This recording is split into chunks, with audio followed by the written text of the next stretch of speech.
کیا ہم اہل سنت ہیں یا بریلوی؟ ایکچولی تو ہم سنی ہیں، اہل سنت ہیں۔ بریلی شریف میں اعلیٰ حضرت رحمۃ اللہ تعالی علیہ کی خدمات بہت زیادہ، اور اپنے دور کے آپ مجدد ہیں، یوں کہہ سکتے ہیں کہ سنیت کا شعور دیا اعلیٰ حضرت رحمۃ اللہ تعالی علیہ نے، پہچان دی کہ حقیقت میں سنیت کیا ہے، اہل سنت کیا ہیں۔ اعلیٰ حضرت رحمۃ اللہ تعالی علیہ جو کہ بریلی شریف میں پیدا ہوئے تھے، تو اس نسبت سے ہم بریلوی کہلائے۔ بریلوی کوئی نیا فرقہ نہیں ہے، معاذ اللہ، یعنی بریلوی مانے وہ کہ جو رسول اللہ صلی اللہ تعالی علیہ وآلہ وسلم نے ہمیں جو عقائد بتائے، جو قرآن و حدیث کے عقائد ہیں، جو صحابہ کرام کے عقائد چلے آ رہے تھے، تو وہ عقائد اعلیٰ حضرت رحمۃ اللہ تعالی علیہ نے ہم لوگوں کے اندر اتارے، تو یوں اس نسبت سے ہم بریلوی کہلائے۔ اب جیسے قادری، میں قادری ہوں، تو قادری تو کوئی نیا فرقہ تو نہیں ہے، نہ کوئی نیا مذہب ہے، نہ نیا دین ہے، ایسا تو نہیں ہے نا، ایک پہچان ہے کہ میں قادری ہوں، غوث پاک کے سلسلے میں مرید ہوں۔ تو بریلوی بس ان معنوں میں سمجھ لو کہ عاشق رسول، بریلوی یعنی عاشق رسول۔ بریلوی کا مطلب یعنی عاشق رسول، عاشق رسول، کیا بریلوی من عاشق رسول، عاشق صحابہ و اہل بیت، عاشق اولیاء کرام، عاشق غوث و خواجہ جو ہوتا ہے وہ ہے بریلوی۔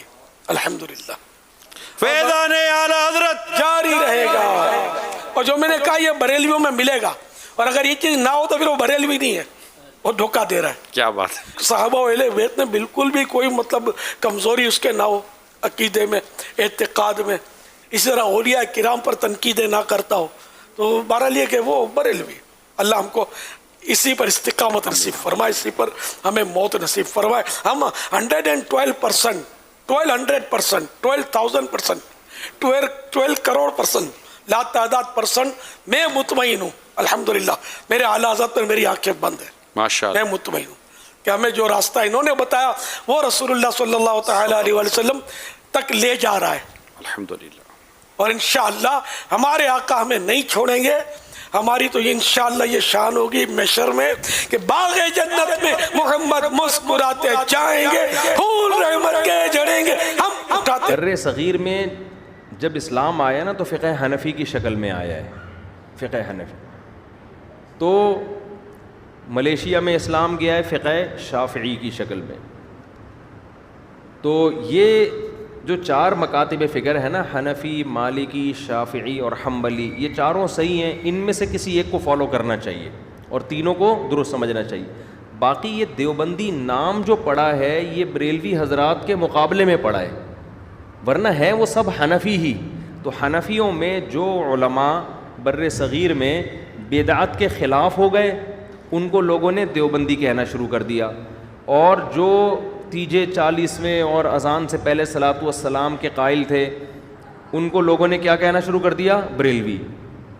یہ بھی لوگ اعتراض کرتے ہیں نا کہ یہ دیوبندی فرقہ تو آج سے 150-200 سال پہلے پیدا ہوا ہے، تو اس سے پہلے تو یہ فرقہ تھا ہی نہیں، تو جو فرقہ بعد میں پیدا ہوا ہو وہ صحیح کیسے ہو سکتا ہے؟ اصولی طور پر تو بات صحیح ہے کہ جو فرقہ ہی پہلے نبی کے دور میں تھا ہی نہیں وہ صحیح کیسے ہو گیا؟ تو خوب سمجھ لیں، نہ دیوبندی تھے نہ بریلوی، حنفی تھے۔ بر صغیر میں جب آیا نا اسلام تو فقہ حنفی کی صورت میں آیا ہے،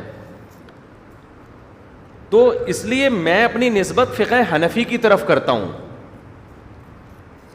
فقہ حنفی کی طرف میں اپنی نسبت کرتا ہوں۔ تو یہ نام جو یہ تو لوگوں نے کر دیے ہیں کہ حنفیوں میں جو تیجے 40ویں کے قائل ہیں ان کو لوگ بریلوی کہتے ہیں، جو تیجے 40ویں کے قائل نہیں ان کو لوگ کیا کہتے ہیں؟ دیوبندی کہتے ہیں۔